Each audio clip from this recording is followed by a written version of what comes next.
नमस्कार दोस्तों, आज हम बात करने वाले हैं अभ्याम्ल अध्याय के बारे में।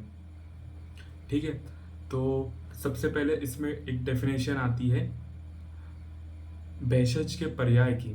भेषज के पर्याय 9 है, जो कि है चिकित्सतम व्याधिहरम पथ्यम साधनम औषधम प्रयाश्चितम प्रशमनम प्रकृति स्थापनम हितम। सबसे पहला आता है चिकित्सतम, चिकित्सक। व्याधिहरम, व्याधि हरने वाला। पथ्यम, पथ्यम। साधनम, साधने वाला। औषधम, औषध। प्रयाश्चितम प्रशमनम प्रकृति स्थापनम हितम। ये टोटल 9 है भेषज के पर्याय। इसके बाद क्या आता है? इसके बाद आता है भेषज के भेद। भेषज के भेद चरक संहिता में 2 बताए गए हैं। भेषज के भेद कौन कौन से हैं? स्वस्थ ओजस्करम, मतलब कि जो एक हेल्दी पर्सन है उसके स्वास्थ्य को मेंटेन करके रखना। मतलब जो हेल्दी पर्सन है उसके स्वास्थ्य को लंबे समय तक के हेल्दी बना के रखना, वो है स्वस्थ ओजस्करम। और एक क्या है? आद्य रोग अनुत्ता, मतलब जो रोगी है, मतलब जिसको जो बीमार पड़ गया है उसको ठीक करना। आद्य रोगत करम, मतलब जो बीमार पड़ गया है उसको ठीक करना। तो ये भेषज के 2 भेद है। कौन कौन से? स्वस्थ ओजस करम, मतलब कि जो हेल्दी पर्सन है उसकी हेल्थ को मेंटेन करके रखना। और जो सेकंड क्या है? जो रोगी है उसके रोग को दूर करना। बस इतना ही है। इसके बाद क्या है? अभेषज के भेद। अभेषज के भेद भी चरक ने 2 माने हैं। अभेषज के भेद चरक ने 2 माने हैं। वो कौन से है? बाधन और सानुबाधन। मतलब बाधन का मतलब क्या है? बाधन मतलब एक्यूट डिसीज, जो कि शॉर्ट टर्म के लिए हो गई है और फिर जल्द से ठीक हो जाएगी। मतलब कि जैसे अपन अपन को नॉर्मली बुखार आ जाता है या फिर सर्दी खांसी, जो कि एक्यूट डिसीज है, जो कि बहुत शॉर्ट ड्यूरेशन के लिए होती है और फिर जल्दी से ठीक हो जाती है और ज़्यादा उसके सिम्टम्स भी नहीं होते। तो ये है एक्यूट डिसीज, बाधन। और सानुबाधन क्या होता है? जो क्रोनिक डिसीज होती है, जो कि बहुत लंबे समय तक के चलती है और रोगी को बहुत ज़्यादा नुकसान पहुंचाती है, वो है सानुबाधन। ठीक है, अभेषज के भेद भी 2 पढ़ लिए हमने, बाधन और सानुबाधन। ठीक है, अब आती है इसमें रसायन की परिभाषा। तो चरक संहिता में रसायन की परिभाषा कैसी मानी है? लाभोपायो ही शस्तानाम रसादीनाम रसायनम। लाभोपायो ही शस्तानाम रसादीनाम रसायनम, मतलब जिसके सेवन करने से हमारी आयु लंबी बनी रहे, मतलब देर तक के हमारी जो एक स्टेट है वो मेंटेन रहे।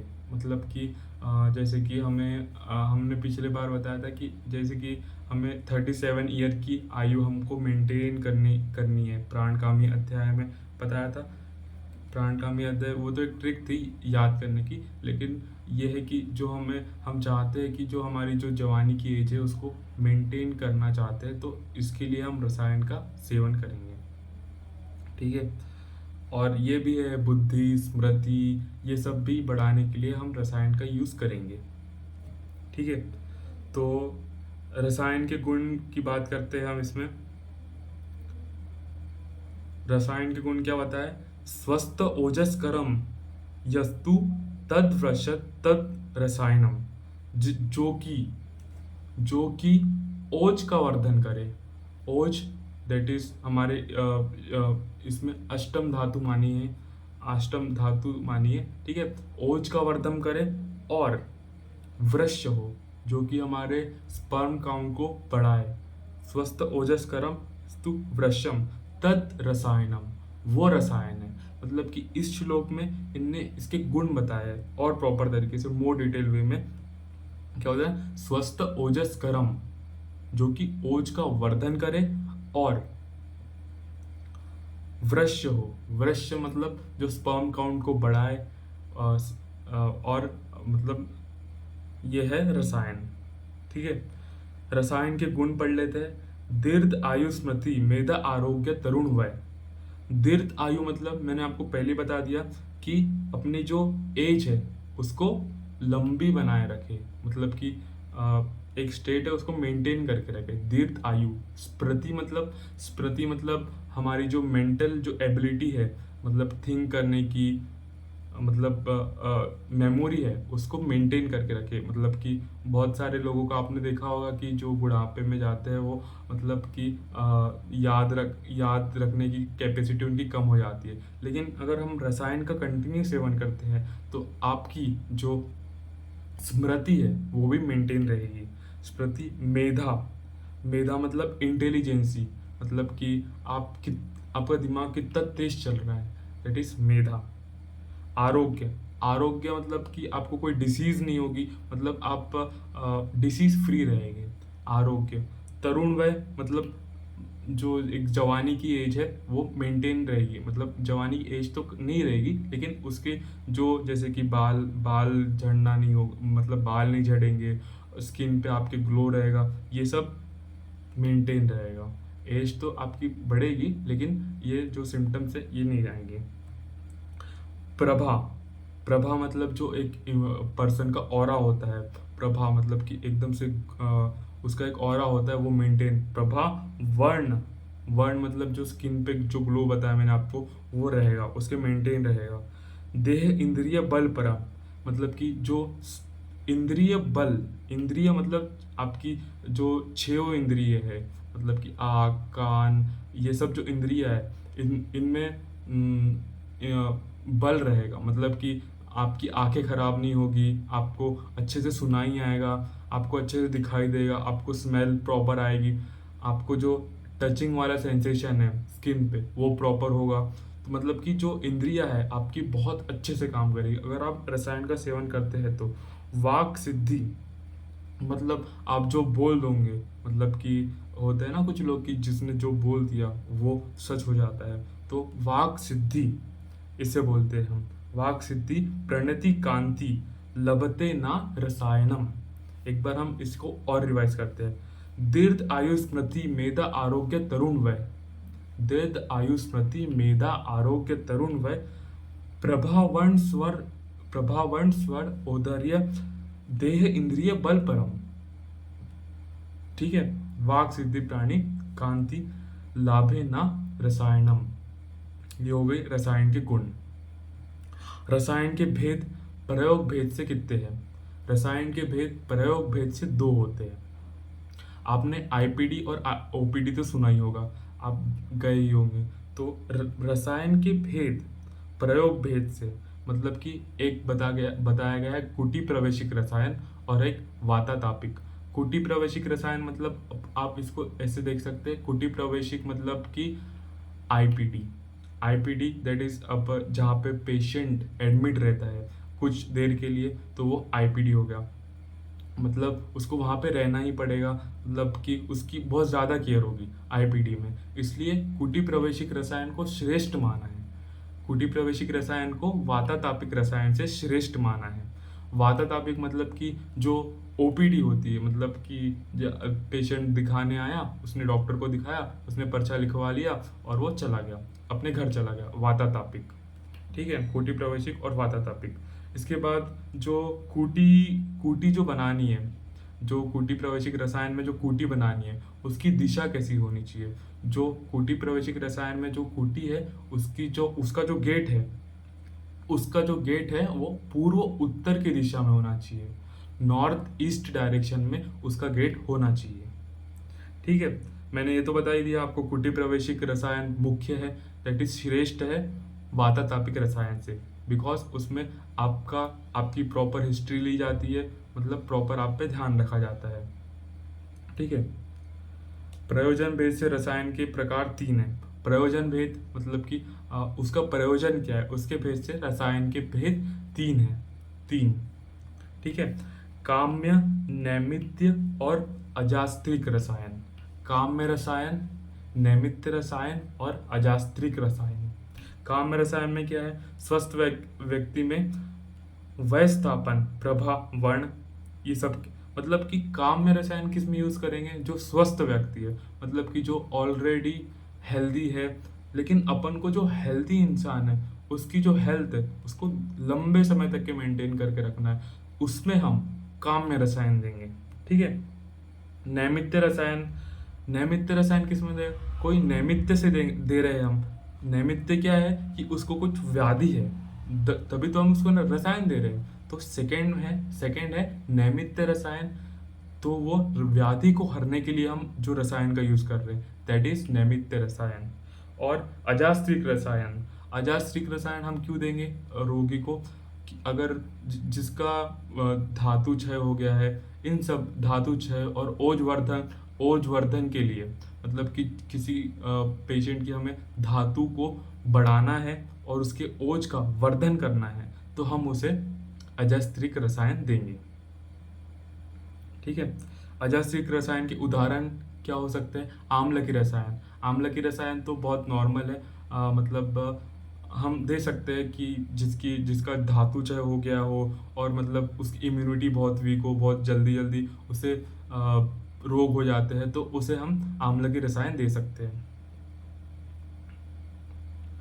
हाँ, अब ये देख लेते हैं कि रसायन और वाजीकरण में कौन श्रेष्ठ है। एक्चुअली क्या है इसमें कि जो रसायन है, रसायन औषधि जो है वो श्रेष्ठ मानी गई है वाजीकरण से। क्यों मानी गई है, क्योंकि जो रसायन होता है वो अपने शरीर में सत्व गुण की प्रधानता रखता है, सत्व गुण की, और लेकिन जो वाजीकरण होता है वो रज गुण की वृद्धि करता है। दैट इज वाई रसायन जो कि सत्व गुण की वृद्धि करता है वो श्रेष्ठ माना गया है एज कंपेयर टू वाजीकरण। ठीक है, ये बात बता दिया। हाँ, इसके बाद बहुत इंपॉर्टेंट टॉपिक आता है कि जब हम रसायन किसी को सेवन करा रहे हैं तो उसके पहले पूर्व कर्म कराना बहुत आवश्यक होता है। अगर आपने पूर्व कर्म नहीं कराया तो जो रसायन सेवन के जो लाभ मिलना चाहिए वो नहीं मिलेंगे, प्रॉपर तरीके से नहीं मिलेंगे। तो इसके पूर्व कर्म में क्या आता है ये मैं बताऊंगा अभी आपको। तो इसका शोधन में, इसका हमें शोधन करना है हरित की चूर्ण, आम्लकी और सेंधव।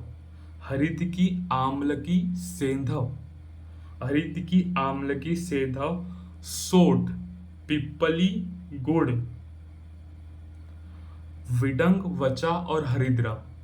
ये बहुत इंपॉर्टेंट क्वेश्चन है, इसको याद रखना है। ठीक है। हरित की चूर्ण, आम्लकी और सेंधा नमक, हरित की आम्लकी और सेंधा नमक, सोट, पिप्पली, गुड़, ये तीन हो गए।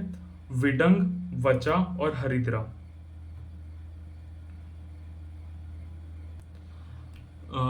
त्रिफला होता है, त्रिफला, उसमें क्या आता है, आम्लकी, आम्लकी, हरितकी और विभितकी। ठीक है, तो इसमें क्या है, विभितक नहीं है, विभितक की जगह क्या आ गया, सेंधा नमक आ गया। तो क्या क्या हो गया, आम्लकी, हरितकी और सेंधा नमक।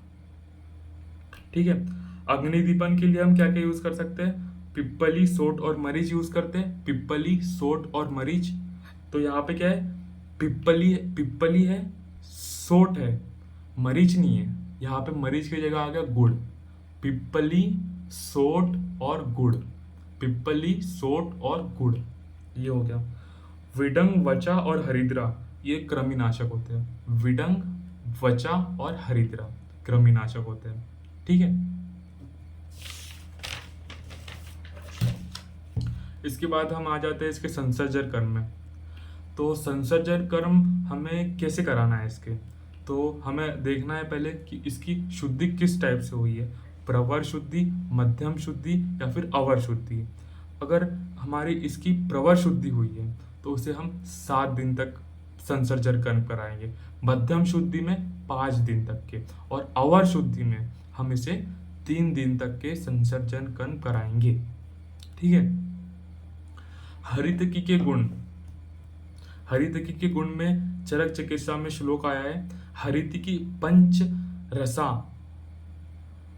उष्ण अलवणाम शिवाम, मतलब हरितिकी जो होती है वो 5 रस से युक्त होती है, 5 रस, जिसमें कि लवण नहीं होता है, मतलब लवण रहित होती है हरितिकी। तभी तो लिखा है उसमें हरितिकी पंच रसाम उष्ण अलवणाम शिवाम। और इसमें क्या लिखा है, दोषा अनुलोमी लघ्वी विघात दीपनम पाचन, मतलब कि ये क्या करेगी, दोष का अनुलोमन करेगी, लघु है, और दीपन और पाचन दोनों चीजें करेगी। ठीक है। वयस्थापन के लिए परम है ये। देखो ये चीज पूछ सकता है, वैसा स्थापनी पराम, मतलब कि वयस्थापन के लिए परम है। सर्वरोग प्रशमनी बुद्धि इंद्रिय बल प्रदाम, मतलब कि सारे रोग को हरने वाली है और बुद्धि इंद्रिय का वर्धन करने वाली है। ठीक है। इसके बाद हरितिकी का निषेध किन लोगों को है। हरितिकी क्या है, उष्ण है, तो जिन्हें मतलब बहुत ज़्यादा उष्ण चीज का मतलब चीज़ें नहीं देनी चाहिए, उसमें इसका अपत्य बताया है। तो वो कौन कौन से लोग हैं, जैसे कि अजीर्ण हो गया, अजीर्ण में हरितिकी का यूज़ नहीं करवाना है। अजीर्ण हो गया, जो कोई रूक्ष भोजन करता है उसको भी नहीं कराना है। देखो अजीर्ण हो गया उसको नहीं कराना है, जो कोई रूक्ष भोजन करता है उसको नहीं कराना है, जो स्त्री का सेवन करता है, निरंतर मैथुन करते रहता है, स्त्री का सेवन करता है, उसको भी नहीं करवाना है। ठीक है। और विष सेवन किया हुआ, विष में ऑलरेडी उष्ण गुण होता है, तो उसको भी नहीं कराना है। तृष्णा मतलब कि जिसको बहुत ज़्यादा प्यास लग रही है, मतलब वो एक रोग होता है, उसको भी नहीं करवाना है। श्रुदा वाले पेशेंट को भी नहीं करवाना है। उष्णता से पीड़ित रोगी को हरितिकी का निषेध है। उष्णता से पीड़ित है, मतलब बहुत ज़्यादा उसे गर्मी हो रही है या फिर उसका बहुत ज़्यादा अतिस्वेद हो रहा है, उसको भी हरितिकी नहीं खिलानी है। तो ये 8 लोग हैं जिनको कि हरितिकी नहीं खिलानी है। एक और बार रिवाइज कर लेते हैं इनको। जैसे कि अजीर्ण के रोगी में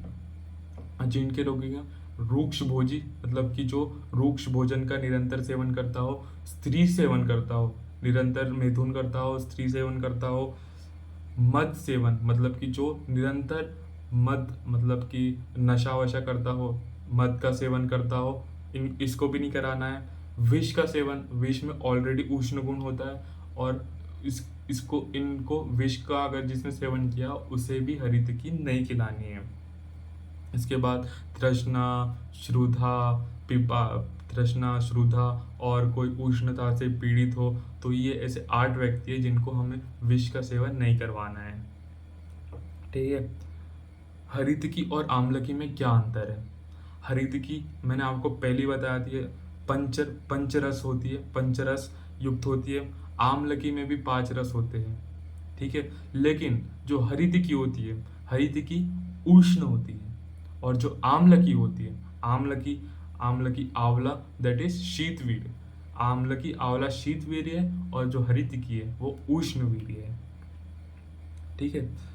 देखो इसमें लिखा हुआ है हरितिकी और आम्लकी दोनों के गुण कर्म समान है, किंतु हरितिकी उष्ण वीर्य होती है और आम्लकी शीत वीर्य होती है। हरितिकी आम्लकी में शस्यते बीज रहित फल अमृत के समान हितकर है, मतलब कि जो हरितिकी और आम्लकी है, इनका जो बीज रहित फल है वो अमृत के समान है। अमृत आपको पता ही होगा, अमृत के समान होता है इसका जो फल होता है। धन्यवाद।